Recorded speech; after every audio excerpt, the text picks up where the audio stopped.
오늘의 주요 뉴스입니다.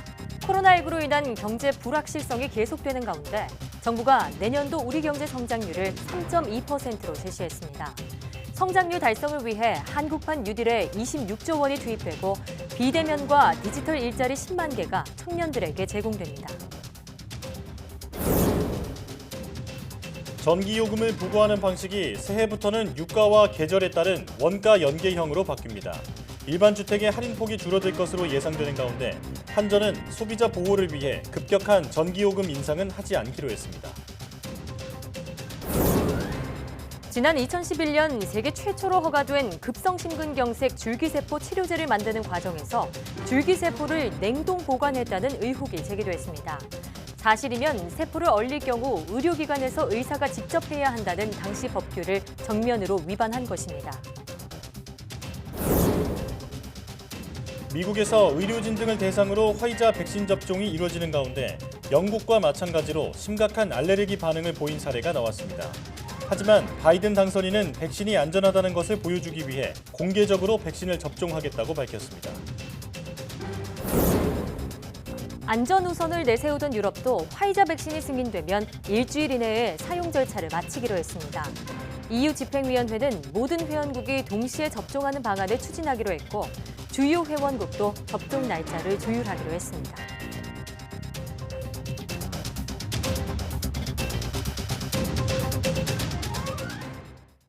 시청자 여러분 안녕하십니까? 사이언스 투데이 시작합니다. 코로나19 하루 평균 환자가 800명을 훌쩍 넘겼지만 사회적 거리두기 3단계 결정에 정부는 신중한 입장입니다. 중앙재난안전대책본부는 3단계 격상 환자 기준은 하루 평균 800명에서 1000명인 범위값으로 주어져 보조지표와 사회적 합의를 함께 고려해야 한다고 밝혔습니다. 3단계 격상으로 사회적 피해가 막대할 수 있는 만큼 방역과 의료체계가 한계에 달했는지 두 가지 보조지표를 보면 아직 여력이 있다고 평가했습니다. 방역 대응과 관련해선 선제검사를 대폭 늘려 추적과 격리에 속도를 내고 있고 의료체계 역량도 지난 8월과 비교해 최근 한 달 환자가 2배로 늘었지만 큰 차질은 없다고 진단했습니다. 이에 3단계 전격 발표는 없다며 사회적 합의를 위해 논의 상황을 계속 공유하겠다고 강조했습니다. 정세균 국무총리가 계획된 수도권 임시선별진료소를 최대한 빨리 설치하겠다며 시민들의 적극적인 검사 참여를 요청했습니다. 정 총리는 코로나19 중대본 회의에서 처음 시도하는 이번 무작위 선제검사에서 지난 14일과 15일 이틀 동안 확진자 68명을 확인하는 등 효과를 보고 있다며 이같이 말했습니다.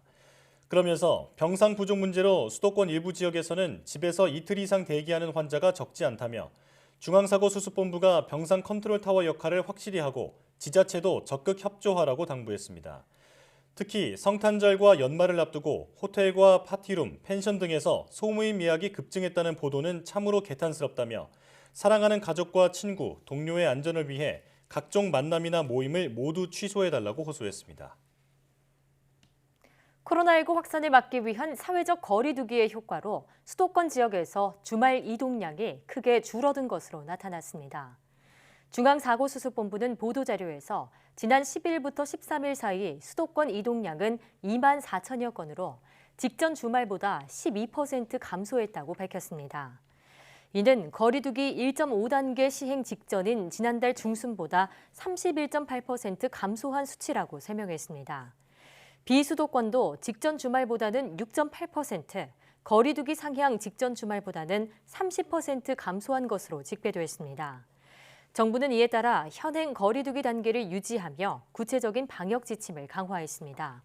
강화한 내용을 보면 카드 게임을 하며 술을 마시는 홀덤펍은 오는 19일부터 열흘간 영업이 금지되고 무인 카페는 매장 내 취식을 못하게 했습니다. 또 수도권 숙박시설과 파티룸 주간의 파티와 행사도 금지하며 비수도권 지역의 스키장은 오후 9시 이후 운영을 중단합니다. 사회적 거리두기가 3단계로 격상되면 이전 단계와 달리 전국에서 일괄적으로 시행됩니다. 심각한 경제적 타격이 우려돼 신중한 결정이 필요한데 16개 지자체는 어떤 의견인지 YTN이 전수조사를 했습니다. 이종구 기자가 보도합니다. 사회적 거리두기는 2.5단계까지 지역별로 맞춤형 적용이 가능합니다. 각 지자체가 지역 실정에 맞게 단계를 올릴 수도 내릴 수도 있습니다. 하지만 3단계는 다릅니다. 신규 확진자 발생이 많든 적든 상관없이 전국 모든 지역에 적용됩니다. 거리두기의 효과가 충분히 발휘될 수 있는 사회적 여건과 합의 등 종합적으로 고려하여 판단하게 될 것입니다. 3차 대유행의 기세가 매섭게 이어지자 정부는 3단계 격상을 검토하고 있습니다. 그래서 YTN이 16개 지자체에 3단계 격상의 찬반 여부와 그 이유를 물었습니다. 광주와 전남, 울산과 경남, 강원과 제주 등 7개의 지자체가 반대했습니다. 대부분 수도권보다 확진자 발생이 심각하지 않은 지역입니다. 반대 이유로는 자영업자에게 심각한 타격을 주는 등 큰 충격이 우려되는 만큼 전국 단위의 3단계 격상은 신중하게 결정해야 한다고 설명했습니다. 3단계 격상에 찬성한 지자체는 부산과 인천, 경기 등 5곳이었습니다. 지금의 확산세를 막기 위해 지자체의 적극적인 동참이 필요하다며 격상 시기는 빠르면 빠를수록 좋다고 답했습니다. YTN의 전수조사에 응답한 지자체는 전체 16곳 가운데 15곳입니다. 서울만 유일하게 응하지 않았습니다. 답을 한 지자체 가운데 3곳은 비공개를 요청했고 대구와 경북, 충북은 정부 결정에 따르겠다는 원론적인 입장을 전해왔습니다. 그만큼 3단계 격상 여부에 대한 공개적인 의견 표명이 지자체엔 민감한 문제라는 반증입니다. 방역당국은 3단계는 최후의 조치라며 광범위한 피해를 일으키기 때문에 지자체의 의견을 수렴하고 있다고 밝혔습니다. YTN 이종구입니다. 미국에서 코로나19 백신 접종이 시작됐지만 코로나19의 확산은 계속 악화하고 있습니다. AFP 통신은 미국 존스홉킨스 대학 통계를 인용해 현지 시각 16일 미국에서 25만 명이 넘는 신규 코로나19 환자가 나왔다고 보도했습니다. 이는 코로나19 사태 이래 하루 신규 환자로는 최다입니다. 또 코로나19로 인한 사망자도 3,700명을 넘기며 역대 최고를 기록했다고 전했습니다. CNN은 코로나19 추적 프로젝트를 인용해 15일 미국의 코로나19로 인한 입원 환자가 11만 2,800명으로 집계되며 입원 환자 수가 열흘 연속으로 새 기록을 작성했다고 전했습니다. 미국에서 의료진 등을 대상으로 백신 접종이 이뤄지고 있는 가운데 백신을 접종한 뒤 알레르기 반응을 보인 사례가 나왔습니다. 이런 가운데 조 바이든 대통령 당선인은 코로나19 백신을 공개적으로 맞겠다고 밝혔습니다. 워싱턴에서 강태욱 특파원의 보도입니다. 알래스카주의 의료 종사자가 화이자 백신을 맞은 뒤 심각한 알레르기 반응을 보였다고 뉴욕타임스 등 미국 언론이 보도했습니다. 이에 따라 병원에 입원해 구체적인 상태에 대한 관찰이 이뤄지고 있습니다. 영국에서 나타난 두 건과 유사한 과민증 반응인 것으로 파악되고 있습니다. We heard from 2 allergic reactions and both of the individuals had prior history of severe allergic reactions, also carrying allergy anaphylaxis pen with them. 하지만 영국 사례와는 달리 다른 약물에 대해 알레르기 반응을 보인 이력이 없는 것으로 파악됐습니다. 또 음식 등 다른 유형의 알레르기를 앓은 적이 있는지는 뚜렷하지 않은 것으로 전해졌습니다. 앞서 지난 13일 질병예방통제센터 CDC는 백신 접종을 승인하면서 심각한 알레르기가 있는 사람도 안전하게 맞을 수 있다고 설명했습니다. 이런 가운데 조 바이든 대통령 당선인이 백신을 공개적으로 맞겠다고 밝혔습니다. 백신을 맞아도 안전하다는 걸 미국인에게 보여주기 위해서라는 겁니다.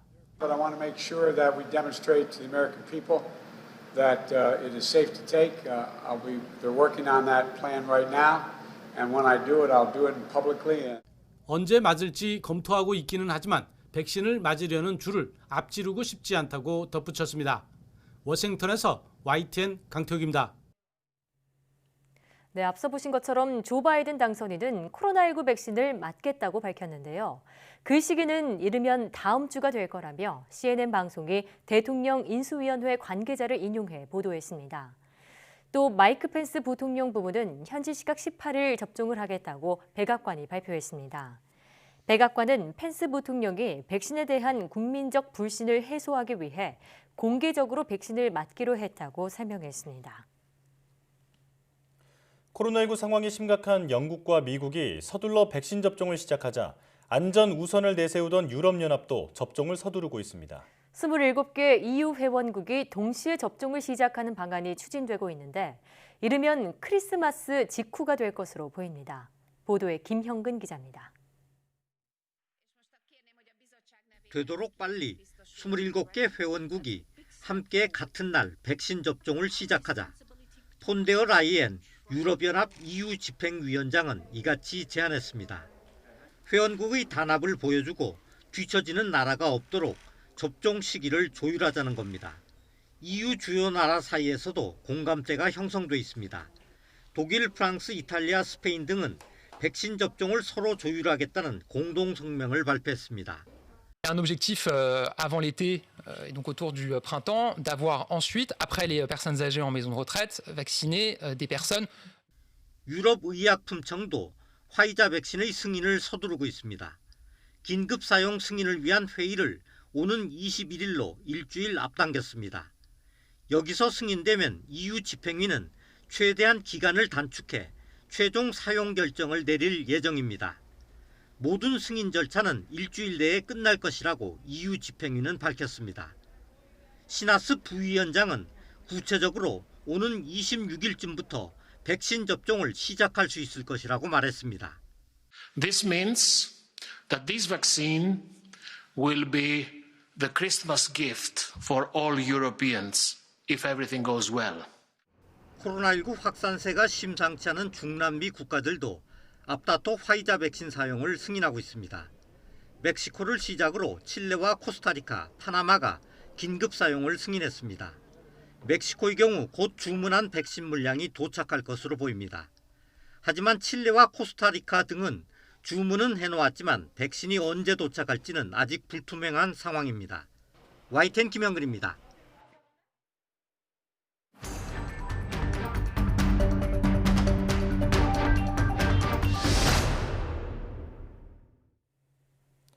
코로나19 확진자가 이틀 연속 1,000명을 넘어선 가운데 특히 사망자가 급증하고 있다는 점이 우려됩니다. 고려대학교 역학대학 김정기 교수 전화로 연결해서 자세한 내용 알아보겠습니다.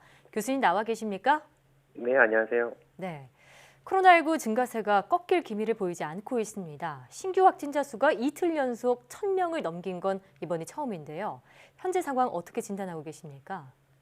일단 말씀하신 것처럼 이틀 연속 1,000명대를 보이고 있는데 실제로 1,000명대를 처음 보인 거는 지난 주말 토요일이었거든요. 네. 그 이후에 700명, 900명대로 다소 감소하는 듯 하긴 했습니다만 이러한 효과는 주말 효과가 일정 부분 반영이 됐을 거라고 생각을 하고요. 예. 여기에다가 2.5단계를 현재 수도권 시행하고 있는데 이 효과도 어느 정도는 있다라고는 보고 있습니다. 네. 근데 실제로 1,000명이 확진자가 넘어섰다는 얘기는 급속하게 확진자가 크게 증가할 가능성이 굉장히 높은 가능성이 있는데 지금 현재 이렇게 정체되어 있는 느낌을 주는 거는 제가 보기에는 2.5단계의 효과다라고는 보고 있는데 그럼 이게 언제까지 갈 거냐가 문제거든요. 근데 제가 보기에는 이 절충 구간, 그러니까 확산세와 2.5단계의 효과의 절충 구간은 그리 길지 않을 거라고 보고 있고요. 조만간 추가적인 방역 조치가 나타나지 않는다라고 그러면 환자가 급증할 가능성이 굉장히 높다 이렇게는 보고 있습니다. 절충 구간을 만들지 않는다면, 절충 구간이 지난다면 갑자기 환자가 급증할 가능성도 있다 이렇게 지적해 주셨습니다. 자, 위중증 환자는 확진으로부터 2, 3주 시차를 두고 발생한다고 알려져 있습니다. 그렇다면 앞으로 병상 부족이나 사망자 급증 같은 문제가 더 악화할 가능성도 있다는 건가요? 말씀하신 대로 보통 위중증 환자가 확진 이후에 2, 3주 후부터 이제 임상 증상이 악화되면서 발생을 하게 되는 게 일반적이거든요. 당시에 현재 지금 위중증 환자로 발전하는 분들 같은 경우에는 11월 말에서 12월 초쯤에 확진되신 분들로 추정이 되고요. 당시에는 한 400명에서 500명 정도의 확진자 규모였습니다. 근데 그 뒤에 500명에서 600명, 나아가서 1,000명까지 보였기 때문에 지금보다는 하루가 다르게 위중증 환자 비율이 크게 증가할 거다 이렇게는 보고 있습니다. 네. 자, 그런데 사망자 수도 심각한 수준입니다. 17일 기준으로 22명의 사망자가 나오면서 가장 많은 수치를 기록했는데요. 사망자 수를 줄일 수 있는 대책은 무엇일까요?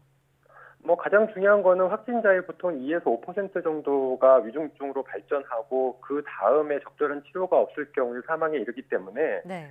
기본적으로 확진자 숫자를 줄이는 게 관건이고요. 예. 주로 사망자분들 같은 경우에 고령층이 대부분이거든요. 그렇다 보니까 고령층에 대한 감염 관리가 중요하다 이렇게는 보고 있습니다. 예. 근데 뭐 궁극적인 방법은 뭐 백신과 치료제인데 현재 우리나라 같은 경우에는 백신의 접종 공급이나 접종 시기가 장담할 수 없는 상황이고 네. 그렇다면 치료제밖에 없는데 일단 뭐 셀트리온의 항체 치료제가 연내에 조건부 긴급 사용 승인을 신청할 걸로 예상이 되고 있고요. 예. 그렇게 되면 내년 초에는 실제로 상용화가 가능할 거라고 보고 있고 또 네. 독립자의 혈장 치료제도 내년 상반기 정도에는 조건부 긴급 승인을 신청할 걸로 보이고 있거든요. 그래서 뭐 각각이 경증 또는 중증 환자를 대상으로 치료하는 치료제이기 때문에 네. 이러한 우리나라 자체에서 개발하고 있는 어떤 치료제가 성공적으로 개발되기를 기대하는 방법밖에 없지 않나 이런 생각을 가지고 있습니다. 네, 이 치료제를 제대로 쓸 수 있게 되기 전까지는 이 고령자층을 중심으로 해서 집중 관리가 필요하겠다 이런 생각이 듭니다. 자, 정부는 거리두기 3단계 격상을 준비하면서 세부 내용을 조율하고 있다고 밝혔습니다. 이 가운데 꼭 포함돼야 할 내용은 무엇이라고 보시나요? 물론 뭐 지금 어제 그 방역 당국에서 언급한 대로 뭐 어떻게 보면은 그러니까 지금의 거리두기 효과를 극대화하기 위해서 분야별로 구체적인 실천 지침을 강화한다라는 얘기를 했거든요. 네. 근데 이거는 뭐 3단계 격상하고는 다소 거리는 있습니다만 어쨌든 여기서 언급됐던 게 대표적으로 기존의 업종 구별이 없었던 뭐 홀덤핑이나 아니면 스키장 9시 이후에 야간 스키를 금지하는 방안들이 나오고 있는데 예. 이런 부분들은 글쎄요, 뭐 실효성 부분은 크지 않을 거다. 왜냐하면 굉장히 마이너하기 때문에. 그래서 제가 개인적으로 뭐 전문가들마다 의견은 좀 다소 차이는 있습니다만 제가 개인적으로 생각하는 가장 꼭 포함돼야 될 내용은 한시적으로나마 실내에서 마스크를 벗는 상황에 대한 어떤 관리 대책, 대표적으로 뭐 음식물 섭취라든가 이런 부분에 대한 어떤 관리 대책이 필요하지 않을까 생각하고 있습니다. 예. 그러니까 현재 거리두기 단계에서 핀셋 방역을 계속 추가하는 것은 그닥 실효성이 없다라고 보고 계신데, 자, 그러면 3단계로 격상을 하게 되면 좀 더 확실한 효과를 기대해 볼 수 있을까요? 또 격상 유지 기간은 어느 정도가 적절할까요? 일단 뭐 3단계 격상도 중요하긴 합니다만 네. 제가 보기에는 3단계 격상의 지금 방역 지침 자체가 아직 구체적이지는 않거든요. 그러니까 세부 방역 지침을 마련하는 것도 상당히 중요하고요. 예. 그렇게 됐을 때 유효성 있는 세부 방역 지침이 포함된 3단계 격상을 한다라고 그러면 상당히 효과가 있을 거다 이렇게 생각하고 있고 예. 더불어서 진단검사 강화하고 진단검사를 강화하게 되면 확진자 수가 늘어나게 됩니다. 그래서 이분들에 대한 어떤 격리치료 시설을 확보하는 문제 이런 것들이 종합적으로 관리가 돼야지만 가장 좋은 효과를 나타낼 수 있다 이렇게 보고 있고요. 네. 일단 뭐 기간 말씀하셨는데 짧게는 2, 3주, 길게는 한 4주 정도를 보고 있습니다. 예. 자, 다음으로 백신 얘기해 보겠습니다. 화이자 백신에 대한 접종이 미국과 영국에서 시작됐습니다. 외신에 따르면 영국과 마찬가지로 미국에서도 알레르기 부작용이 나왔다고 하는데요. 하지만 보건당국은 우려할 수준은 아니라는 입장인데 교수님께서 보시기엔 어떻습니까? 일단 아직은 화이자 백신이 본격적으로 접종이 이루어진 상황은 아닙니다. 일부에서 이루어지고는 있습니다만 대규모로 이루어진 상황은 아니다 보니까 아직은 심각성이 어느 정도일지는 예측하기는 좀 어렵다라고 생각을 하고 있고요. 다만 그 임상 단계에서 알려진 부작용, 그러니까 대표적으로 지금 말씀하신 알레르기 부작용인데 타 백신에 비해서는 보다 심각하다라고 알려져 있습니다. 예. 그래서 기존의 알러지를 가지고 계신 분들 같은 경우에는 위험할 수 있는 가능성을 배제할 수는 없다 이렇게 생각을 하고 있고요. 네. 실제로 미국 FDA에서 승인할 때에도 이러한 위험성을 인정을 했습니다. 그래서 위험성이 있으나 백신 접종을 통해서 얻을 수 있는 잠재적인 이익이 우위에 있다라고 했기 때문에 승인을 한 거였거든요. 네. 그래서 뭐 향후의 경우에 따라서는 심각한 부작용으로 발전할 가능성도 있다라고 보고 있습니다. 예. 네. 자, 어쨌든 이렇게 세계 각국은 벌써 접종에 들어간 상황인데 우리나라는 그렇지 않죠. 그래서 백신 도입 시기가 너무 늦어지는 건 아니냐 이런 우려도 나옵니다. 또 추가 물량을 확보해야 한다 이런 목소리도 높은데 교수님 의견은 어떠십니까? 일단 뭐 대표적으로 미국이나 영국 등에서 백신 접종이 시작된 상황에서 우리나라는 아직까지 공급 시점 자체도 불분명한 상황이고 그리고 이후에 접종 시점도 지금 알 수가 없는 상황이거든요. 네. 그만큼 도입 시기는 늦은 거는 맞다라고 생각을 하고 있고요. 추가 물량 같은 경우에는 지금 아스트라제네카 백신 같은 경우에 가장 빨리 들어올 걸로 생각하고 있는데 어쨌든 물량 자체가 1,000만 명분이고 실제로 성공적으로 개발이 될 건지에 대한 부분도 아직까지 명확하지는 않습니다. 예.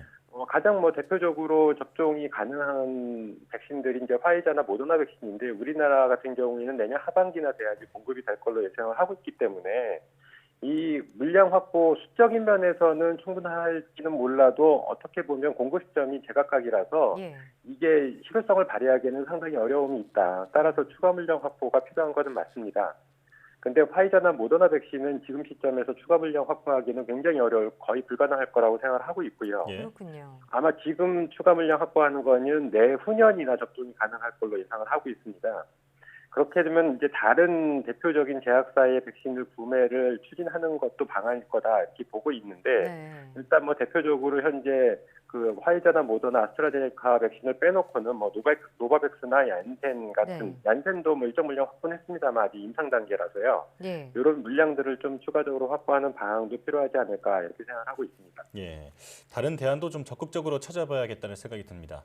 지금까지 고려대학교 약학대학 김정기 교수와 함께 코로나19 상황 살펴봤습니다. 교수님 고맙습니다. 감사합니다.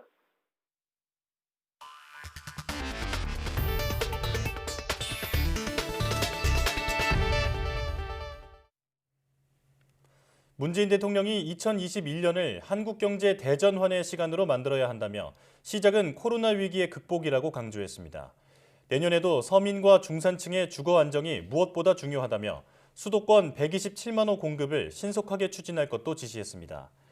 국가 경제정책을 수립할 때 자문 역할을 하는 헌법상 기구인 국민경제자문회의에서 강조한 내용인데 내년도 경제정책 방향을 빠르고 강한 경제 회복과 선도형 경제로의 대전환으로 내세웠습니다. 문 대통령의 발언 들어보겠습니다. 우리는 2021년을 한국 경제 대전환의 시간으로 만들어야 하겠습니다. 시작은 코로나 위기의 확실한 극복입니다. 2021년 경제정책 방향은 빠르고 강한 경제 회복과 선도형 경제로의 대전환입니다. 백신 보급을 속도감 있게 추진하고 코로나 재확산에 따른 피해 업종과 피해 계층에 대한 지원도 신속을 생명으로 삼아야 합니다. 특히 중산층과 서민의 주거 안정이 무엇보다 중요합니다. 내년에 사전 청약이 시작되는 3기 신도시 등 수도권 127만 호 공급을 신속하게 추진하고 역세권 등 수요가 많은 도심에 주택 공급을 늘릴 수 있는 다양하고 효과적인 방안을 강구하기 바랍니다.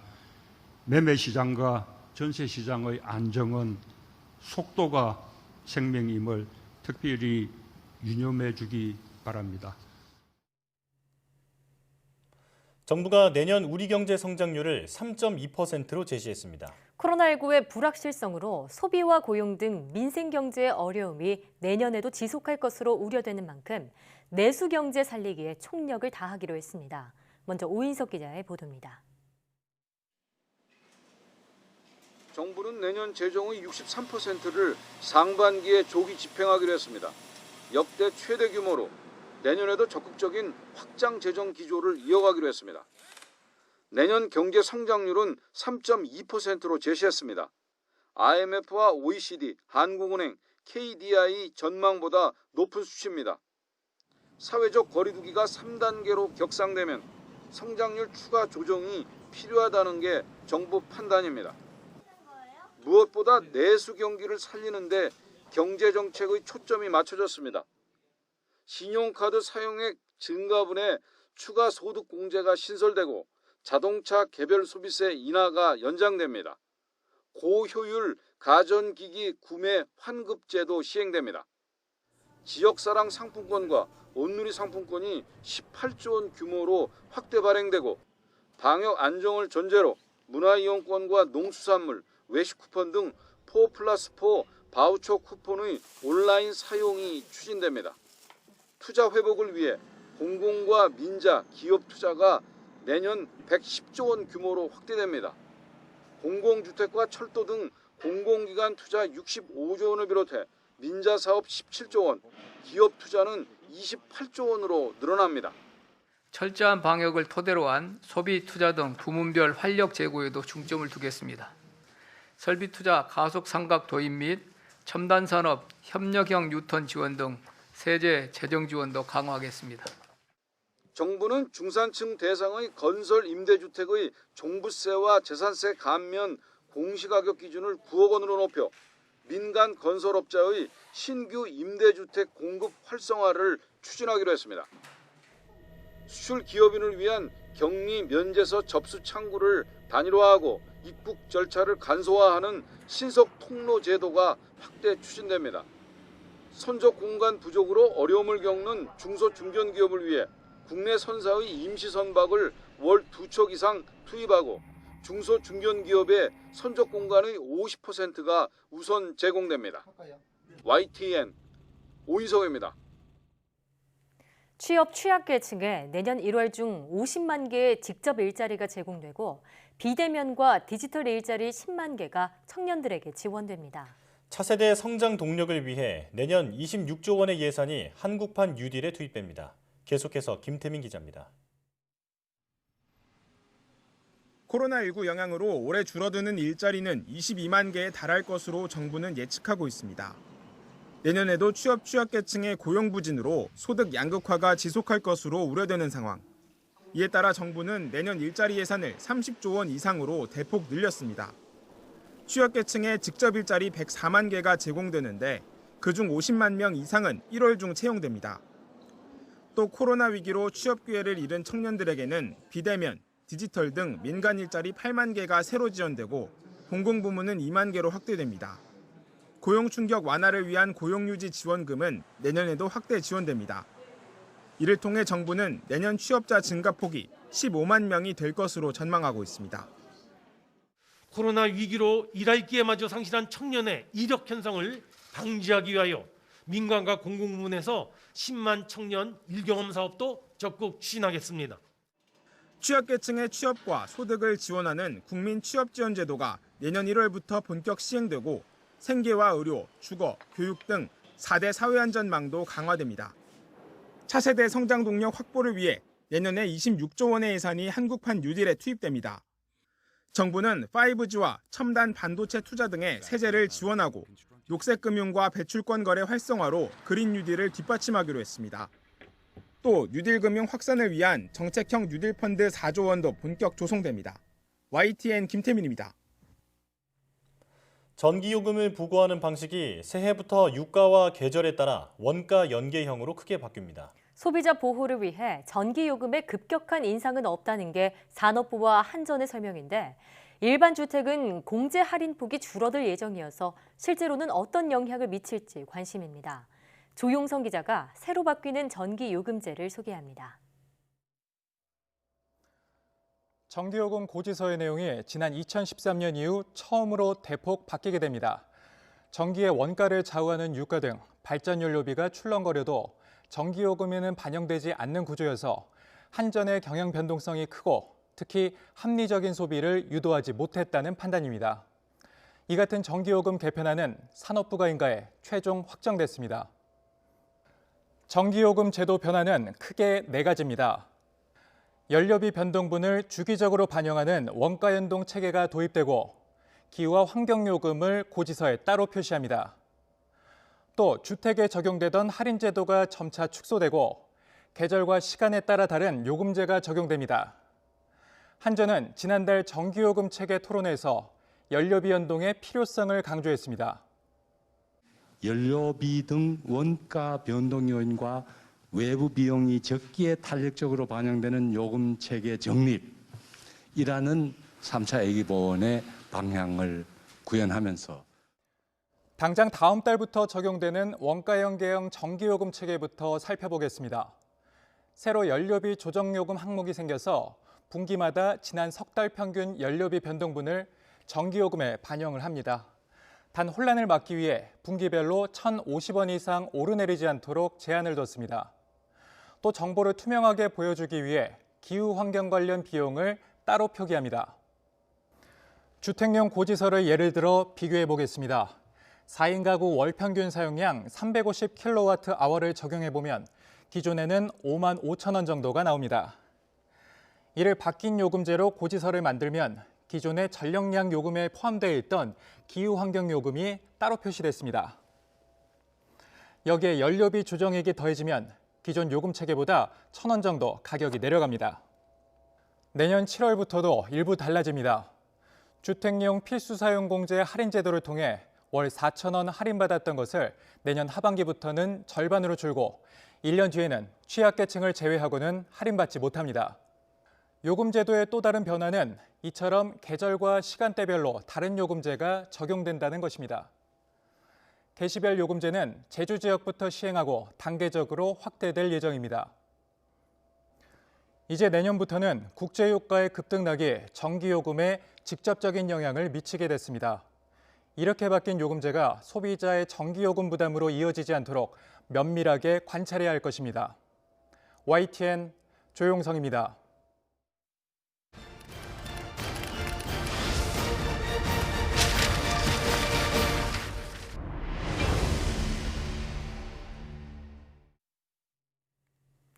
지난 2011년 당시 이명박 정부는 하티셀그램 AMI라는 급성 심근경색 줄기세포 치료제의 사용을 허가했습니다.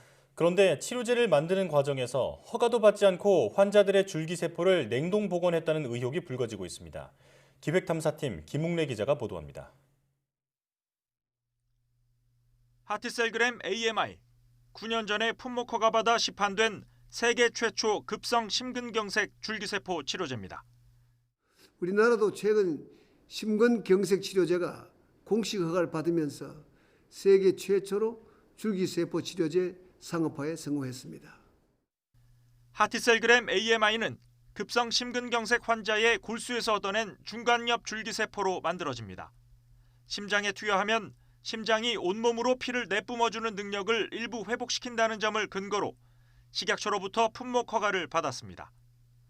그런데 제조사인 파미셀이 허가 내용과는 달리 줄기세포를 얼렸다가 녹여 치료제를 만들었다는 의혹이 제기됐습니다. 냉동 프로세스가 중간에 저희가 보았을 때는 없어 보이는데 냉동에 대한 부분은 왜 여쭈시는 걸까요? YTN이 확보한 환자 관리 일지입니다. 영업사원이 작성한 건데 냉동 보관, 이른바 줄기세포 뱅킹을 하고 수년 뒤 치료제를 투약한 환자가 상당수 있습니다.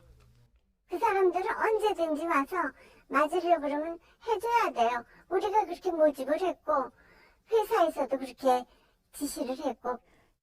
영업사원을 통하지 않고 직접 병원에 찾아간 환자들 가운데 일부도 냉동 후 투여를 권유받았습니다. 이제 거기에서는 그렇게 하라 권유했던 거죠. 한번 골수 채취해서 배양해서 3번까지 이제 아마 주사를 맞을 수 있다고 들은 걸로 알고 있어요. 보관해다. 예. 파미셀 측은 단순 채취한 골수 혈액을 얼린 것으로 제조 공정의 일부일 뿐이라고 밝혔습니다. 관련법상 허가받을 필요가 없는 최소 조작이었기 때문에 문제가 없다는 설명입니다. 그러나 취재 결과는 달랐습니다. 우선 세포를 단순히 얼리더라도 의료기관 안에서 의사가 해야 합니다. 의료기관을 벗어나면 아무리 최소 조작이라도 허가를 받아야 한다는 뜻으로 이건 약사법 관련 규정에 명시돼 있고 식약처도 수차례 밝혀온 내용입니다. 과거 파미셀의 홍보 영상을 보면 골수 혈액이 아닌 줄기세포를 얼린 것 아니냐는 의문도 듭니다. 실제 과정을 살펴보면 운송된 골수에서 줄기세포를 분리해 보관에 들어가는데요. 여기에는 약 7일이 소요됩니다. 골수 혈액에서 분리한 단핵세포를 배양해 줄기세포를 얻어내는데 일주일 정도 걸리는 점을 감안하면 단순 채취한 골수 혈액이 아니라 줄기세포를 얼리는 것으로 의심할 수 있습니다. 전 파미셀 줄기세포 연구소 직원들을 통해 더 구체적인 내용을 들을 수 있었습니다. 하티셀그램을 만들기 위해 뱅킹 고객의 골수를 해동했더니 줄기세포가 배양되지 않는 불량이 일부 나왔고 이 때문에 치료제로 만들어 팔 수 있는지 먼저 확인하기 위해 줄기세포를 배양한 뒤 얼렸다고 말했습니다. 단순 냉동 및 해동은 최소 조작의 범위 안에 들어가지만 그 해동된 것을 배양을 할 때는 일반적인 다른 세포들도 배양을 할 때는 그것이 세포 치료제로서의 안전성에 대한 그 검사를 다시 받도록 되어 있습니다. 하트셀그램 제조 과정에서 무허가 줄기세포 냉동이 실제로 이루어졌는지 관계 당국의 조사가 필요해 보입니다. 세계 최초 줄기세포 치료제의 안전성과 유효성을 담보할 수 없는 상황이기 때문입니다. YTN 김웅래입니다.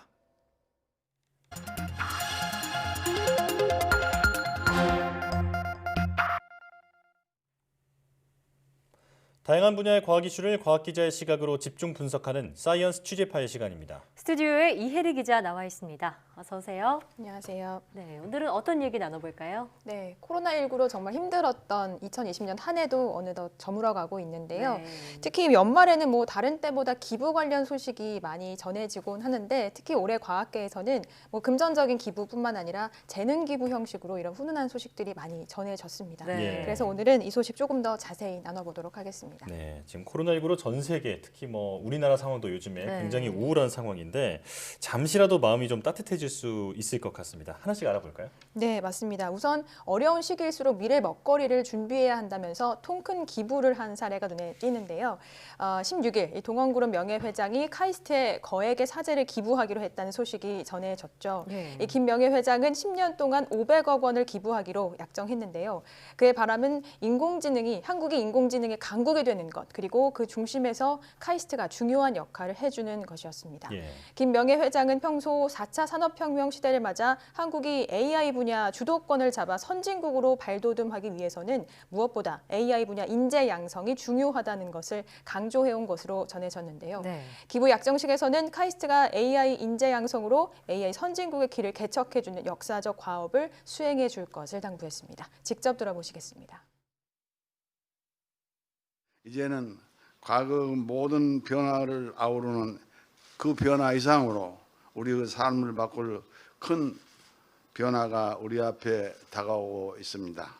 그것은 바로 AI의 물결입니다. 따라서 여러 선진국들은 국운을 걸고 AI 선진국이 되기 위해 치열한 선두 경쟁을 벌이고 있습니다. 우리나라의 AI 기술을 신속히 발전시키려면 어떤 방법이 있겠는가를 저 나름대로 깊이 생각한 끝에 우리나라 과학 연구들이 집결해 있고 우수한 교수진들이 있어 기초 역량을 잘 갖추고 있는 우리 카이스트로 하여금 선주주자가 되어 우리나라 AI 개발 속도를 촉진해야겠다는 생각에 이르렀습니다. 즉 카이스트가 우리나라의 AI 발전의 플래그십의 역할을 해달라는 부탁으로 오늘 이 약정식을 갖게 되었습니다. 네, 카이스트도 이 김 회장의 뜻에 따라서 기부금 전액을 AI 분야 인재 양성과 연구에 사용할 방침이고요.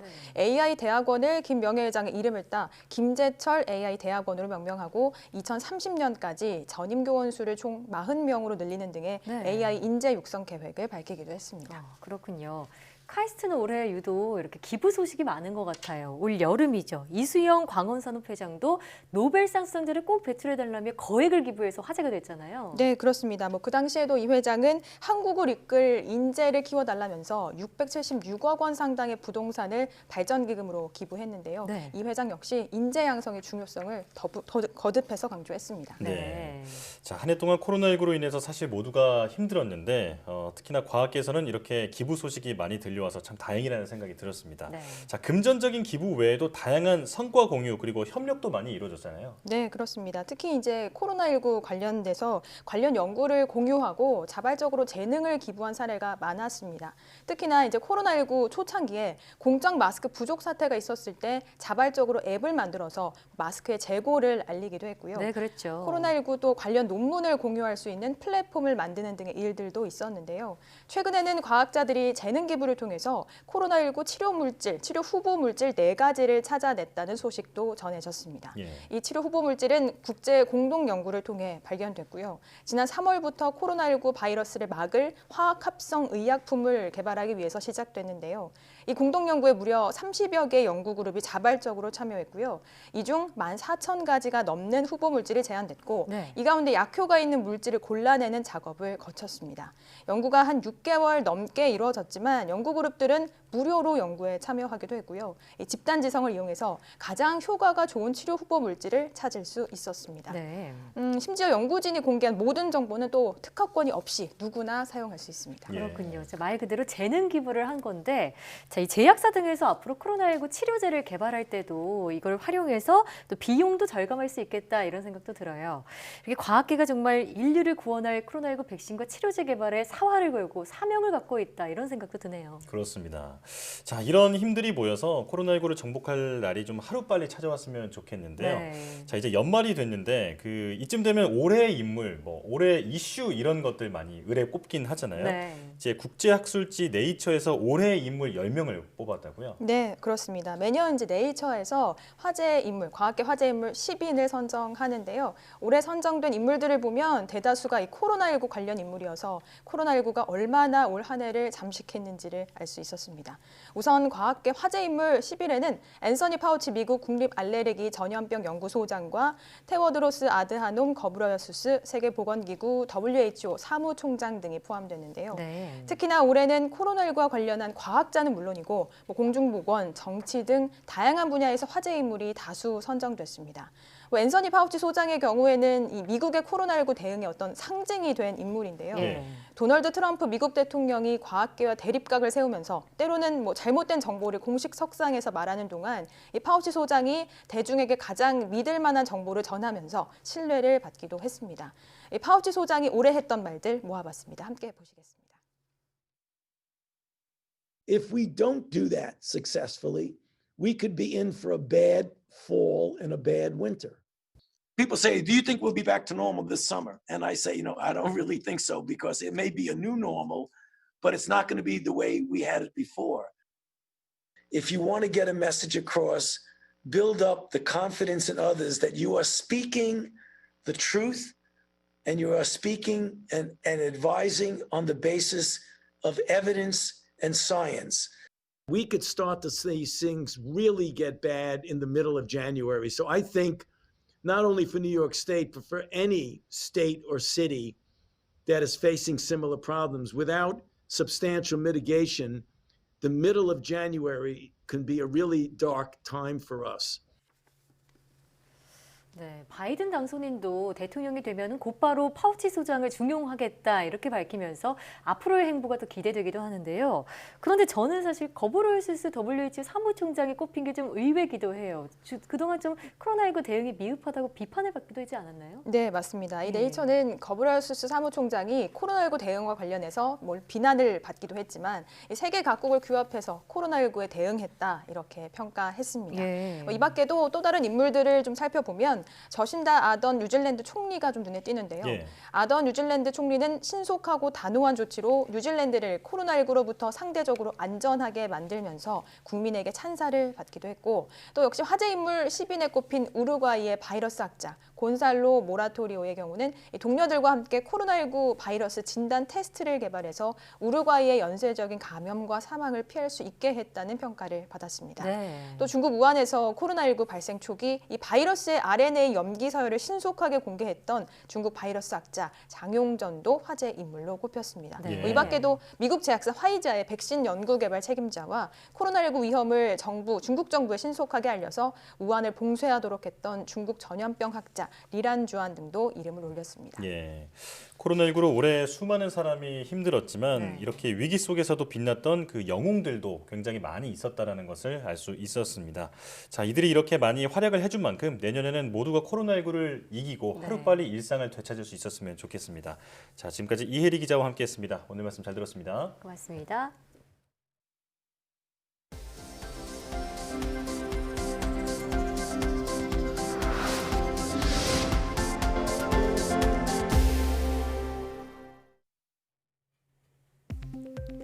남성 호르몬 테스토스테론이 당뇨병 예방에 도움이 된다는 연구 결과가 나왔습니다. 호주 애들레이드대 연구팀이 50살 이상 과체중 남성 1000여 명을 대상으로 시험한 결과 정기적으로 테스토스테론을 맞은 그룹의 당뇨병 발병률은 12%로 그렇지 않은 그룹의 21%보다 현저하게 낮았다고 밝혔습니다. 연구팀은 테스토스테론을 맞은 그룹의 절반 이상은 세포가 포도당을 흡수하는 능력이 개선됐고 공복 혈당이 더 낮아졌으며 체지방도 더 줄었다고 설명했습니다. 다만 테스토스테론 치료가 장기적으로 안전한지에 대해서는 연구가 더 필요하다고 연구팀은 강조했습니다. 온난화가 계속되면 태풍 발생 수는 지금보다 줄지만 강력한 태풍으로 발달할 확률은 50%나 늘어난다는 연구 결과가 나왔습니다. 기초과학연구원 악셀 티머만 기후물리연구단 연구팀은 대기 중 이산화탄소 농도가 2배 증가하면 전체 태풍 발생 수는 줄지만 강등급 이상의 태풍이 50% 증가할 것이라고 밝혔습니다. 연구팀은 슈퍼컴퓨터를 이용한 시뮬레이션 결과 적도와 아열대 지역의 대기 상층이 하층보다 더욱 빠르게 가열돼 상승 기류가 약화하며 태풍 발생이 억제되는 것으로 나타났다고 설명했습니다. 하지만 대기 중 수증기와 에너지는 온도가 높아져 증가하기 때문에 태풍이 한번 발생하면 강한 태풍으로 발생할 가능성이 지금보다 50% 높아진다고 분석했습니다. 국내 연구진이 영하 200도까지 내려가는 극저온 냉동기를 개발했습니다. 한국기계연구원은 네온을 냉매로 천연가스와 질소가스를 연료로 사용해 내부 온도가 영하 200도까지 내려가는 냉동기 시스템 개발에 성공했다고 밝혔습니다. 연구팀은 이 냉동기가 영하 200도에서 2kW의 출력을 냈다며 앞으로 출력을 더 높이는 연구를 진행하겠다고 밝혔습니다. 또 이번에 적용된 기술은 코로나19 백신 운송을 위한 콜드체인에도 적용이 가능하다고 덧붙였습니다. 김명자 한국과학기술단체 총연합회 명예회장 등 9명이 올해 대한민국 과학기술 유공자로 새로 지정됐습니다. 이번 과학기술 유공자에는 기상예보 기반을 마련한 고 국채표 중앙관상대 전 대장과 전염병 치료와 연구에 기틀을 다진 고 전종휘 가톨릭대 명예교수 등도 포함됐습니다. 과학기술 유공자 제도는 과학기술인의 명예와 긍지를 높이고 과학기술인이 존중받는 사회 문화를 조성하기 위해 지난 2017년부터 마련됐습니다.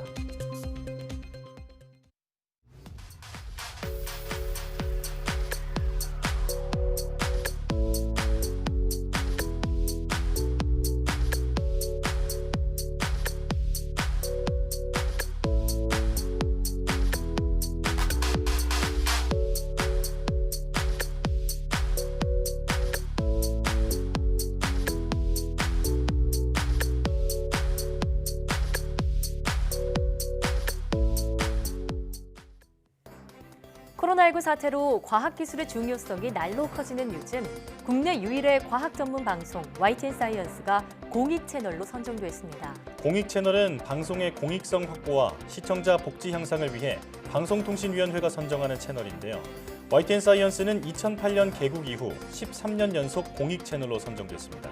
앞으로도 시청자 여러분이 꼭 알아야 할 과학 이슈들을 신속하고 또 알기 쉽게 전해드리기 위해 노력하겠습니다. 사이언스 투데이 여기서 마칩니다. 함께해 주신 여러분 고맙습니다.